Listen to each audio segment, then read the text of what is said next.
নমস্কার বন্ধুরা, কেমন আছেন সকলে? তো বন্ধুরা, আশা করি আপনারা সকলেই ভালো আছেন। তো প্রতিদিনের মতো আজকেও একটি আপডেট নিয়ে আপনাদের কাছে চলে আসলাম। তো বন্ধুরা, আজকের আপডেটটি হলো বাংলার ১০২ কোটি টাকা দেবে মমতা সরকার, ১১ লাখ টাকা পাবে এই লোকেরা।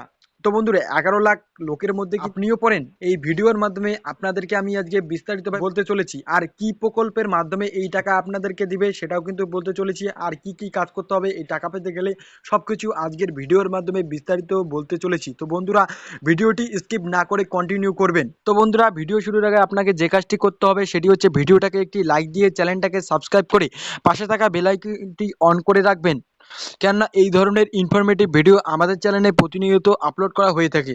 তো বন্ধুরা, এখানে প্রথমেই দেখুন বলা হয়েছে ১০২ কোটি টাকা দেবে মমতা সরকার, ১১ লাখ লোক পাবে এই টাকা।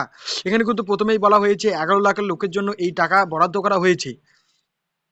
তারপরে যদি একটু নিচের দিকে যাই, তারপরে বলা হয়েছে যে শীতের ফসল উৎপাদনকে খারিফ চাষ বলা হয়ে থাকে, কিন্তু এইবারে ভরা শীতের মৌসুমে টানা ২ থেকে ৩ দিনের বৃষ্টিতে চাষ ব্যাপক ক্ষতি হয়েছে। প্রায় সর্বশান্ত হয়ে যাওয়ার অবস্থায় গিয়ে পৌঁছায় বাংলার কৃষকদের একটা বড় অংশ।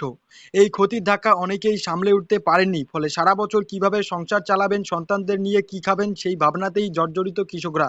কিন্তু তাদের জন্য এবার বিরাট সুখবর, ১০২ কোটি টাকা দিতে চলেছে মমতা সরকার। সদ্য সমাপ্ত ডিসেম্বর মাসের প্রথম সপ্তাহে নিম্নচাপ মিগজাও এর দাপটে টানা বৃষ্টিপাত হয়, আর সেই ধাক্কাতেই চাষের ব্যাপক ক্ষতি হয়েছে দক্ষিণবঙ্গে। এই সময় ধান কেটে ঘরে তোলেন কৃষকরা, পাশাপাশি আলুর বীজ রোপণ করা হয়ে যায়। সেই সঙ্গে শীতে সবজির চাষ তো আছেই। অসময়ে সেই বৃষ্টিতে দক্ষিণবঙ্গের এই সকল চাষিদের ব্যাপক ক্ষতি হয়ে গিয়েছে।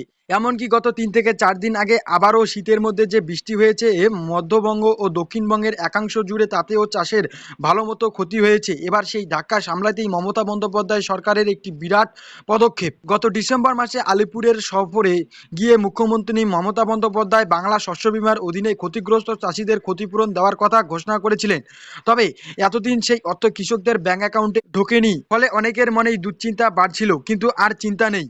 আপনারা কিন্তু এখানে বুঝতে পাচ্ছেন, আপনাদের ফসল নষ্ট হওয়ার কারণেই কিন্তু মমতা সরকার ১০২ কোটি টাকা দিতে চলেছে। তারপরে বলা হয়েছে কিভাবে বাংলা শস্য বীমা করবেন। আপনারা কিভাবে বাংলা শস্য বীমা করবেন এখানে কিন্তু বিস্তারিতভাবে বলা হয়েছে। তো বন্ধুরা, দেখুন এখানে কি বলা হয়েছে।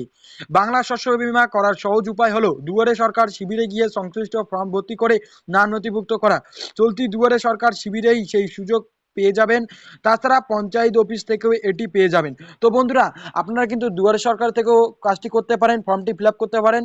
আর আমাদের গ্রাম অঞ্চলে কিন্তু আপনারা অফিসে গিয়ে এই কাজটি করতে পারবেন। তারপরে নিচের দিকে বলা হয়েছে ফর্ম তুলে তা পূরণ করে জমা দেওয়ার সময় এই নথিগুলি জমা দেবেন। আপনার ফর্মটির সাথে যে যে ডকুমেন্টগুলো লাগবে সেগুলো কিন্তু এখানে বলা হয়েছে ৬টি ডকুমেন্ট লাগতে পারে।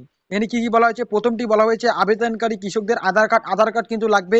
তারপরে আবেদনকারীর ভোটার আইডি, আপনাদের ভোটার কার্ডটা লাগবে। বলা হয়েছে জমির নথি, রেকর্ড সহ কিন্তু আপনাদের জমির নথি দিতে হবে। কৃষকদের ব্যাংকের পাসবই, আপনাদের কিন্তু ব্যাংক অ্যাকাউন্টটি দিতে হবে। কেসিসি অ্যাকাউন্ট নাম্বার, আপনাদের অ্যাকাউন্ট নাম্বার কিন্তু দিতে হবে। কৃষক বন্ধু আইডি নম্বর, আপনাদের কৃষক বন্ধু যদি আপনি করে থাকেন তাহলে তার আইডি নম্বরটা কিন্তু সাথে দিতে হবে। তারপরেই নিচের দিকে বলা হয়েছে আবেদন করার কিছুদিন পর বাংলা শস্য বীমা এই পোর্টালে ঢুকে আপনার আবেদন স্ট্যাটাস চেক করে নিতে পারবেন। তো বন্ধুরা, আজকের ভিডিও এতটুকুই ছিল। ভালো থাকবেন, সুস্থ থাকবেন, ধন্যবাদ।